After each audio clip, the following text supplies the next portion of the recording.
street dog kept following one woman every day. The big secret behind it shocked everyone. The morning air was crisp, carrying the scent of fresh coffee from the corner cafe as Sophie Carter hurried along her usual route to work. The city streets were bustling, filled with the rhythmic noise of hurried footsteps, honking cars, and the occasional hum of conversation. It was just another ordinary day, or at least it should have been. As Sophie crossed the street near the cafe, she felt something. Presence. It wasn't obvious at first, just a faint sensation of being watched. She brushed it off as paranoia and continued walking. But as she approached the small coffee shop where she usually stopped for a quick latte, something caught her eye. A dog. Sitting just a few feet from the cafe entrance, he was thin, scruffy, and utterly still, his body slightly hunched as if he had been waiting there for hours. His fur, though once golden, was now dulled by dirt and neglect. His ribs were faintly visible beneath his unkempt coat, a clear sign of hardship. What struck Sophie most, however, were his eyes, deep, amber-colored pools filled with something inexplicable. Intelligence, perhaps, or maybe it was something even more profound, recognition. She hesitated for a moment, her brow furrowing. Had she seen him before? It wasn't uncommon to see stray dogs in the city, but there was something different about this one. He wasn't sniffing around trash cans or begging for food from cafe customers like other strays. He was sitting perfectly still, his eyes locked onto her. The moment passed, and Sophie shook off the thought. A stray dog, that's all. Looking for food, probably. She adjusted her bag and walked past him without another glance. The next morning, Sophie took the same route. As usual, she weaved through the familiar streets, dodging distracted pedestrians and cyclists. She barely noticed the passing faces. Most of them were the same every day, blending into the city's routine. But as she neared the cafe, a strange feeling crawled up her spine. She slowed her pace slightly, and her eyes darted to the side. The dog was there. Same spot, same posture, same intense gaze fixed on her. Her heartbeat quickened. Had he been waiting for her? The logical part of her brain dismissed the idea. Stray dogs often lingered in areas where they found food, hoping for scraps. Maybe one of the cafe workers had fed him the previous day, and he had stayed in hopes of another handout. And yet, he wasn't watching the people inside the cafe. He wasn't following anyone else. He was only watching her. For the next several days, the pattern repeated. Every morning, he was there, waiting in the same place, following her at a distance as she walked to work. At first, Sophie convinced herself it was coincidence. But as a week passed, it became clear that this was no accident. She started watching him more closely. He never approached her directly, never begged for food. If she stopped abruptly, he stopped too, maintaining his careful distance. When she entered her office building, he would wait a few moments before turning and disappearing into the city. It was unsettling, and yet not frightening. If anything, it felt oddly familiar. Sophie didn't usually talk much about her personal life at work. She was professional, focused, and not one to get easily distracted by idle chatter. But after nearly 2 weeks of being followed, she couldn't ignore the curiosity gnawing at her. Over lunch, she casually mentioned it to a few colleagues. "There's this dog. He follows me every morning." Their responses varied. One coworker chuckled. "Maybe you smell like food. You sure you're not carrying snacks?" Another smirked. "Sounds like he's your little guardian angel." A third, more thoughtful, leaned forward. "Maybe you remind him of someone." The comment stuck with her. Could that be it? It made sense. Dogs were known to form attachments, especially if they had been abandoned before. Maybe she resembled a previous owner, someone he had lost.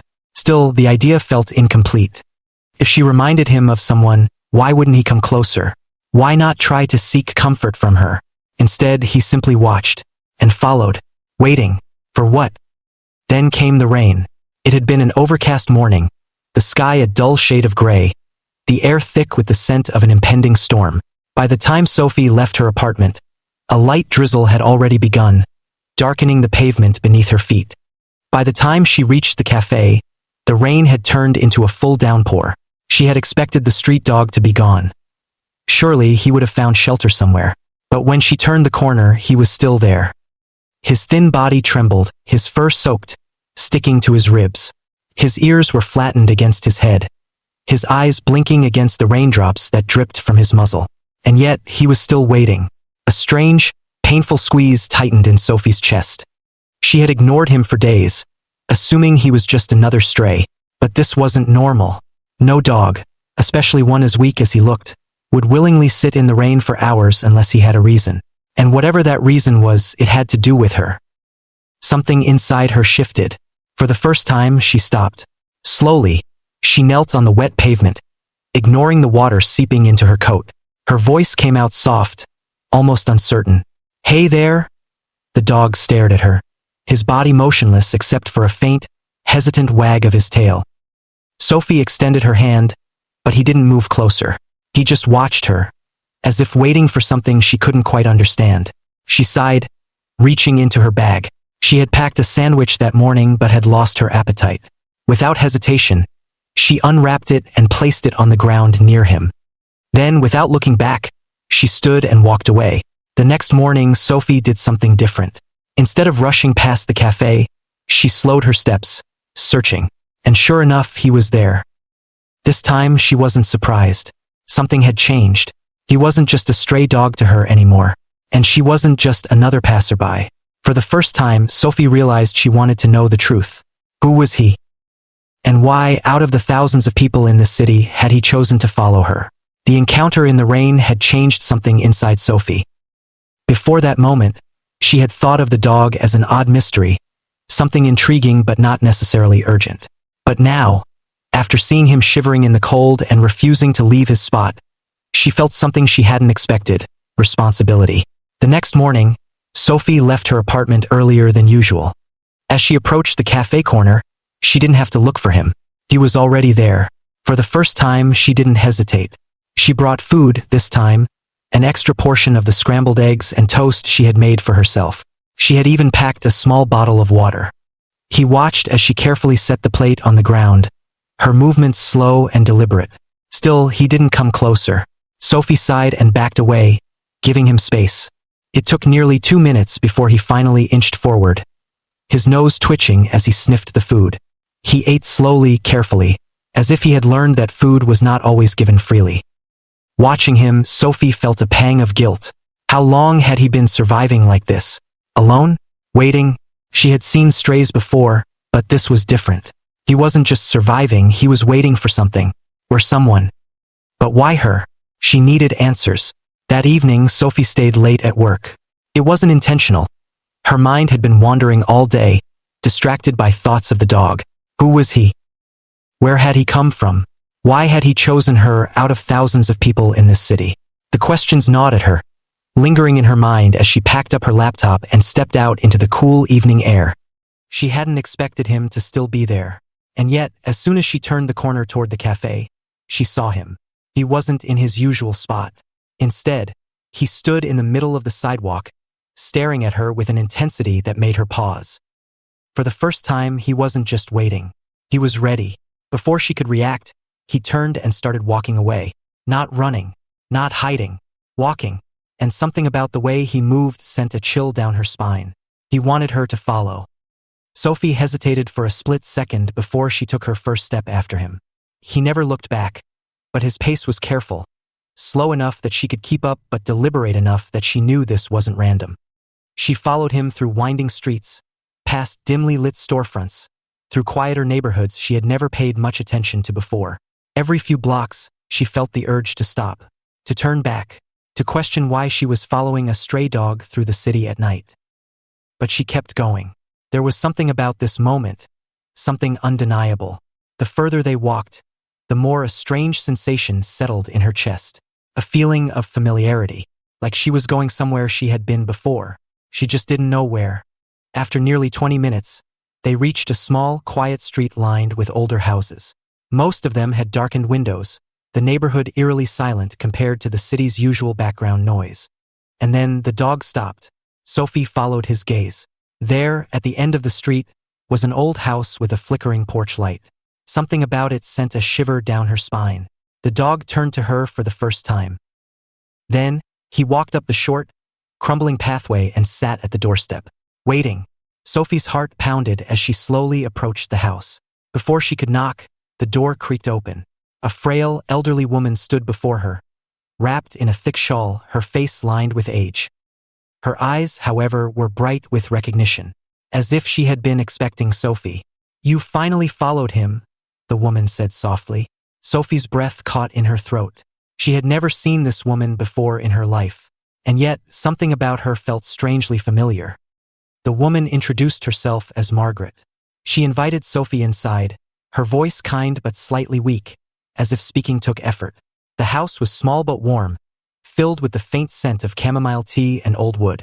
The furniture was simple, well-loved, and in the corner of the room sat a small, neatly folded dog bed. The dog, her dog apparently, lay down beside it as if he had finally come home. Sophie sat across from Margaret, her mind racing with questions. Before she could ask them, Margaret began to speak. She told Sophie a story of a stray dog found years ago, abandoned and injured, how she had discovered him outside her house one cold night. His body too weak to move, his leg bearing an old, half-healed wound. "I thought he wouldn't make it," Margaret said, her voice soft. "But he did, and he stayed." For years, the dog had been Margaret's only companion. But then, a few months ago, he had started acting strangely, restless, watching the door, leaving and coming back. And then, one day, he left and didn't return. Until now, until he brought Sophie here. Sophie listened, her chest tightening with each word. But there was one question still unanswered. Why had he chosen her? Why had he followed her for weeks? Then, she noticed something. A faint scar on the dog's leg, right where Margaret had said he had been injured. A memory stirred, a distant, blurry image. A child's hands, small and gentle, stroking the fur of a golden puppy. A dog with the same eyes. A dog that had once belonged to her family. The realization hit like a wave. Sophie's family had owned a dog when she was very young, a puppy she had loved deeply. But one day, her parents said they had to move, and they had left the puppy behind. Her mind reeled. The timelines matched. The scar matched. The way he had watched her, followed her, waited. It all made sense. This wasn't just any stray. This was her dog. The one she had lost. The one her family had abandoned. And somehow, against all odds, he had found her again. The realization hit Sophie like a punch to the chest. The dog that had followed her for weeks. The dog that had waited, watched, and never given up. He wasn't just a stray. He was her dog. The puppy her family had left behind years ago. The memories, long buried beneath time and childhood innocence, rushed back in an overwhelming flood. She had been just a little girl, barely 5 years old. She remembered playing in the backyard with him, holding his tiny paws, giggling as he licked her face. She had called him Buddy, and he had been her best friend. Then, one day, her parents told her they were moving. She had packed her toys, hugged her parents, and climbed into the car, never realizing that Buddy wasn't coming with them. She never questioned it at the time. Her parents had said he'd be taken care of, and being so young, she had believed them.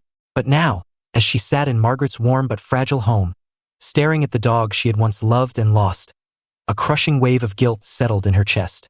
He had waited, all these years. And somehow, against all odds, he had found her again. Sophie sat in stunned silence, her fingers gripping the edges of her chair. Margaret watched her, her kind but weary eyes full of understanding. "You just realized it, didn't you?" she asked softly. Sophie swallowed, her throat tight with emotion. She looked at the dog, her dog, who lay curled beside Margaret's chair, his amber eyes still holding that quiet, patient recognition. For weeks, she had wondered why he had followed her. Now she knew. But knowing the truth didn't make it easier. In fact, it made everything so much harder. Her voice came out barely above a whisper. "I abandoned him." Margaret shook her head gently. "You were just a child, dear." Sophie felt tears sting her eyes. "But my family left him. They just left him behind. And I never even knew." She looked at Shadow. "No, Buddy." She wanted to reach for him, to hold him, to apologize for every year he had spent alone. But deep down, she knew, he hadn't fully forgiven her yet. She had seen it in his actions, the way he followed but never approached, the way he watched her but never sought her touch. He had found her again, but he wasn't sure if he could trust her yet, and that realization broke her. The room was filled with the gentle ticking of an old clock, the scent of chamomile tea lingering in the air. The warm glow of the lamp cast soft shadows along the walls, illuminating the small but cozy living space that had clearly been lived in for decades. Sophie sat across from Margaret, her heart pounding, her fingers gripping the edge of the wooden table as the old woman stirred her tea. Shadow Buddy lay curled at Margaret's feet, his deep amber eyes flickering between the two women, as if he knew a secret neither of them had fully understood yet. Margaret took a slow sip of her tea before finally speaking. "I still remember the first time I saw him," she said softly, setting the cup down with a delicate clink. Her voice was thick with emotion, not just from nostalgia, but from something deeper, a memory weighted with pain and love. Sophie sat up straighter, waiting, hanging on every word. Margaret exhaled, her frail fingers lightly brushing over Buddy's back. He didn't move, but his ears twitched at her touch. "It was the coldest winter I had ever seen in this city," she murmured. "I don't know how he survived for as long as he did, but by the time I found him, he was barely hanging on." It had been a bitter January morning years ago, one of those winter days where the sky was clear but the air cut like a knife. Margaret had been walking home from the grocery store, her hands stiff from gripping the plastic bags too tightly. She had taken the usual route, down an alley she often used as a shortcut. A narrow passage between two old buildings, filled with rusting dumpsters, discarded boxes, and shadows that never fully disappeared even in daylight. She had walked this path hundreds of times before, but that day something was different. At first, she thought it was a pile of discarded rags, half buried under the snow. Then, as she stepped closer, she saw the slight rise and fall of a breathing body. Margaret stopped in her tracks. There, curled up against the frozen brick wall, was a dog. A small, emaciated creature. His fur matted with filth, patches missing where skin peeked through raw and exposed. His ribs stuck out sharply, his legs curled into his body in a desperate attempt to keep warm. His paws, cracked and bloody, were tucked beneath his chest, as if he had given up trying to move. But it was his face that struck Margaret the most. His eyes were open, but they were glazed with exhaustion, hunger, and something far worse, defeat. She gasped, her breath hitching in her throat. It was the look of an animal who had accepted death, a creature who had learned that the world was cruel, that no one was coming, that he had been left behind. Margaret had always been a quiet woman, but in that moment, something inside her snapped. She dropped her grocery bags without thinking, kneeling in the snow beside the half-dead dog. His body was so cold to the touch that it made her shudder. She pressed a hand to his side, waiting. His breathing was there, shallow, weak, but there. "Come on, sweetheart," she had whispered, gently stroking his head. "You're not going to die here." His eyes flickered toward her just slightly, but he didn't react further. Margaret knew that if she left him, he wouldn't survive the night. Without hesitation, she wrapped her coat around his frail body, scooping him up carefully. He didn't struggle, didn't resist, didn't even acknowledge what was happening. He had no fight left in him. That, more than anything, broke her heart. Margaret had rushed home as fast as her legs could carry her, the dog's limp body cradled against her chest. When she got inside, she laid him down on a soft pile of blankets by the fireplace, quickly setting to work. She heated water, soaked a towel in it, and carefully rubbed warmth back into his frozen paws. She brought him small spoonfuls of warm broth, coaxing him to drink drop by drop, fearing he was too weak to even swallow. For hours, she sat beside him, watching, waiting, hoping. And then, just before midnight, he moved. Not much. Just a small twitch of his ears. Then a shift of his head. Margaret held her breath. Slowly, his eyes opened fully, and for the first time since she had found him, they were clearer. He was still there. He hadn't given up. Margaret exhaled, tears slipping down her face as she whispered, "There you are, sweetheart." The next few months were a battle. Margaret had saved him from dying, but saving him from his past wounds was another story. At first, he was terrified of everything. Sudden movements made him flinch. Raised voices made him cower in the corner. He refused to eat unless she left the room entirely. When she tried to touch him, he tensed like he was expecting pain. Margaret didn't know what had happened to him before she found him, but she knew enough to understand that someone had hurt him, that he had once had a home and had been thrown away, so she was patient. For weeks, she let him take everything at his own pace. She spoke softly, left food out without pushing, sat near him without reaching for him.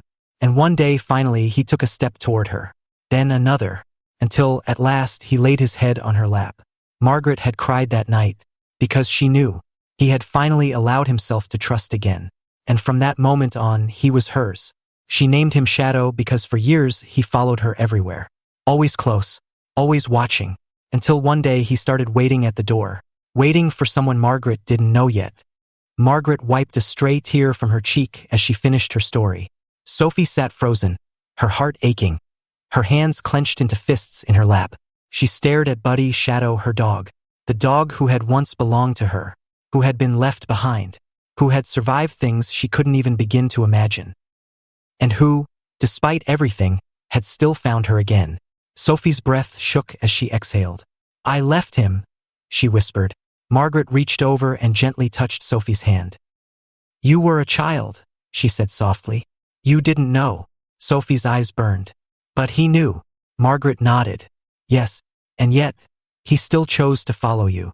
Sophie looked down at him. Buddy Shadow was watching her, and for the first time she thought she saw it. Not just pain, not just patience, but hope. Margaret's house was silent, save for the rhythmic ticking of the old clock on the wall.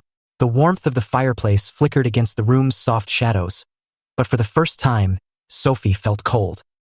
Margaret had just finished telling her the full story of how she found Shadow Buddy and how she had saved him from the brink of death. The weight of it sat heavy in Sophie's chest. She looked down at Buddy, lying beside Margaret's chair, his amber eyes unreadable as he watched her. For weeks he had followed her. For weeks she had ignored the signs. Now she knew the truth. He had never forgotten her. Not the way she had forgotten him. She wanted to speak, to say something, anything. But what words could possibly make up for years of abandonment? The air was thick with unsaid emotions. Then Margaret spoke. "I won't be here much longer." Sophie looked up sharply. Margaret's voice was gentle but firm, the kind of voice that carried the quiet acceptance of someone who had made peace with the inevitable. "What do you mean?"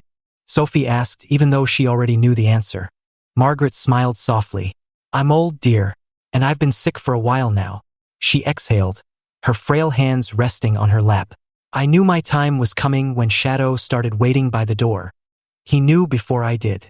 Sophie's throat tightened. Margaret reached down and stroked the dog's fur, her fingers brushing over his old scars. "He's been restless, searching. I think he's known for a long time that I wouldn't be able to care for him much longer." The words hit Sophie harder than she expected. She looked at Buddy again, really looked at him. His graying muzzle, the faint sadness in his eyes, the exhaustion that never quite faded. For years he had been waiting. For Margaret. For Sophie. For something he didn't even understand. And now Margaret was leaving him too. Margaret's voice softened, pulling Sophie from her thoughts. "He chose you, Sophie," she said. "He followed you because he knew you. Even after everything, he still found you." Sophie clenched her hands into fists, her nails digging into her palms. She had spent so many years believing she had never abandoned anyone, believing that she was a good person. Yet here he was, a dog who had once trusted her family to love him, and they had left him behind. Her family had moved on, but Buddy had never stopped looking for home, and somehow he had still chosen her. Margaret leaned forward slightly, her voice gentle but unwavering. "I don't have much time left, Sophie, but Shadow Buddy, he still does." She paused. "I need you to promise me something." Sophie swallowed hard, her pulse pounding in her ears. Margaret took a slow breath. "When I go, take him home. He's already chosen you." The words settled deep in Sophie's chest, wrapping around her like a weight she hadn't realized she was meant to carry. She had spent years unknowingly running from the past, and now the past had found her. Would she run again, or would she finally make things right? She looked at Buddy, at the dog who had never given up, at the eyes that had never stopped looking for her. Finally, Sophie whispered, "I promise." Margaret's smile was small, but it was filled with peace. "Good," she murmured. "That's good." After that night, Sophie visited Margaret every evening. The older woman had grown weaker, but she never once expressed fear. She spoke about life, about the little joys she had found in it. She spoke about Shadow, about the years they had shared. "Even when I had nothing," she admitted one evening, her voice barely above a whisper, "I had him, and that was enough." Buddy remained by Margaret's side, as he always had, but something had changed. Every now and then, Sophie would catch him watching her, not just with recognition but with something close to understanding. as if he knew, as if he understood that soon he would be saying goodbye again. And this time there would be no searching. This time he would have to decide whether to stay. The night Margaret passed away was quiet. The house was still, the fire burned low, and the world outside continued on, unaware that a life had slipped away. Sophie sat beside her, holding her frail hand, her heart a tangle of emotions she couldn't unravel. She had only known Margaret for a short time, and yet it felt like losing family. Buddy lay curled at Margaret's feet, his body still, his breathing slow. For the first time since Sophie had met him, he didn't move.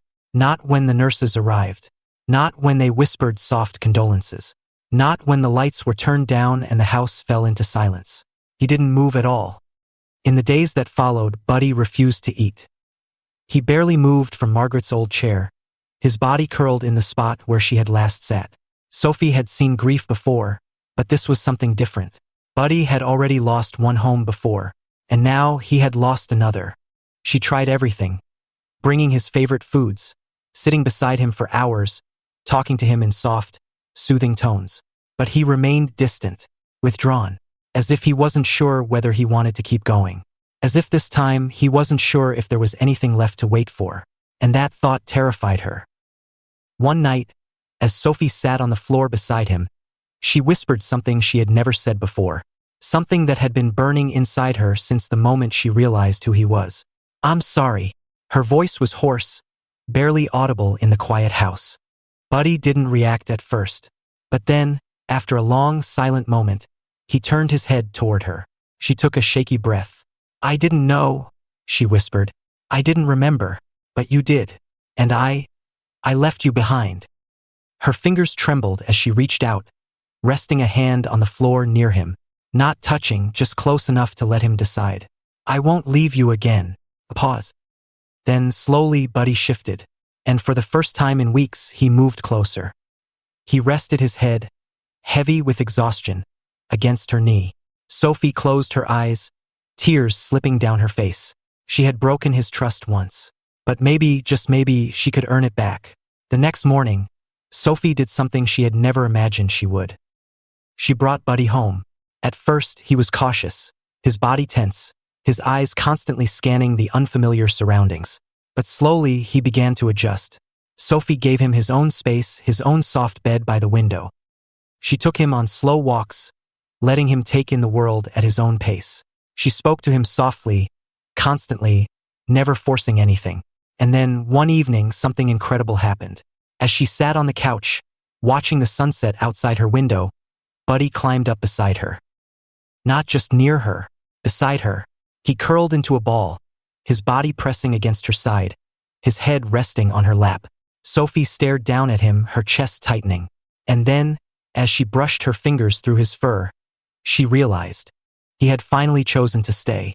After years of waiting, after years of searching, after years of being left behind, Buddy was home. And this time, he was never going to be alone again, as waiting for her to finally understand. The seasons changed, and with them so did Buddy.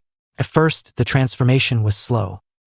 He still woke up early, padding to the front door as if expecting Margaret to open it and greet him like she always had. But when the door remained closed, when silence met him instead of the soft, aged voice he had known for so long, he would simply stand there for a while, waiting. Sophie watched him carefully every day. She never forced anything, never tried to pull him away from his grief before he was ready. Instead, she did what Margaret had once done for him. She stayed nearby, waiting for him to decide. And slowly, he began to choose her. It started with little things. One evening, when Sophie placed his bowl of food down, he actually ate right away instead of waiting until she left the room. The next day, when she came home from work, he was waiting by the door for her. Not because he was restless, not because he was searching for someone else, but because he had begun to understand that she would always come back. A few weeks after Margaret's passing, Sophie decided to return to the small house on the quiet street one last time. She had spent days cleaning it, sorting through the belongings Margaret had left behind. There wasn't much, just a handful of keepsakes, old books, knitted blankets, and fading photographs. But everything inside the house carried a weight of warmth and love that was impossible to ignore. Sophie had grown attached to the little house, even though it was never hers to begin with. She couldn't bear the thought of it being sold off to some stranger, of it becoming another empty shell swallowed by time. So she made a decision. She wouldn't let Margaret's home become forgotten. Instead, she would turn it into something new. A sanctuary, a place for animals like Buddy, strays, the abandoned, the lost. She worked tirelessly over the following months, using her savings and extra time to convert the house into a small rescue center. Not a shelter, not a place for endless cages and revolving doors, but a home, a place where animals who had nowhere else to go could heal, just like Buddy had. She called it Margaret's Haven, and at the entrance she placed a small plaque. For those who wait, for those who never give up. It was Margaret's legacy, and Buddy was the first to understand it. One evening, after a long day working at the rescue, Sophie sat on her small back porch, watching the sunset. Buddy was beside her, stretched out comfortably, his tail wagging lazily against the wooden boards. She looked at him and smiled. "Do you remember when you wouldn't even come near me?" she murmured, reaching down to scratch behind his ears. Buddy blinked up at her, his amber eyes full of something she had never seen in them before. Peace. His scars were still there. His past would never fully disappear. But for the first time, Sophie realized he wasn't waiting anymore. He wasn't searching. He wasn't looking at her with the cautious hesitation of a dog who wasn't sure if he belonged. Because now he knew she was his home, and this time he had chosen to stay. The next morning, Sophie woke up to something unexpected. As she stretched and groggily got out of bed, she saw Buddy waiting by the front door. Not the way he used to, full of longing and unspoken sadness. No, this time it was different. He stood tall, his ears perked forward, his tail wagging softly. When she stepped toward him, he turned and looked back, waiting. He wanted her to follow, just like before. But this time it wasn't out of desperation. This time it was out of understanding. Sophie grabbed her coat, laced up her shoes, and together, they walked. They followed the same path he had once led her down. But now, there was no rush. No urgency, just contentment. By the time they reached Margaret's Haven, Sophie could feel her chest tighten. Not with sadness, but with something warmer, with purpose. She looked down at Buddy, who had stopped beside her, gazing at the small sanctuary they had built together. And just before they stepped forward, she whispered, "We're home now." Buddy didn't hesitate this time. He wagged his tail, trotted ahead, and for the first time in years, he wasn't waiting anymore, because he had finally found what he had been looking for all along. Somewhere in the city, people still walked past strays without a second glance. Somewhere, another lost dog still waited for a person who would never return. But Buddy's story was proof that sometimes, fate has other plans. That even when the world forgets, even when the odds are impossible, there is always hope. And that, for those who wait long enough, home will find them. If this story touched your heart, don't forget to like, share, and subscribe to our channel for more emotional and inspiring stories like this. Buddy's journey reminds us that love, loyalty, and second chances can come when we least expect them. What did you think of his incredible story? Leave a comment below. We'd love to hear your thoughts. And remember, some bonds are never truly broken. Stay tuned for more stories that will move you, inspire you, and remind you of the power of hope. Subscribe now and be part of our journey.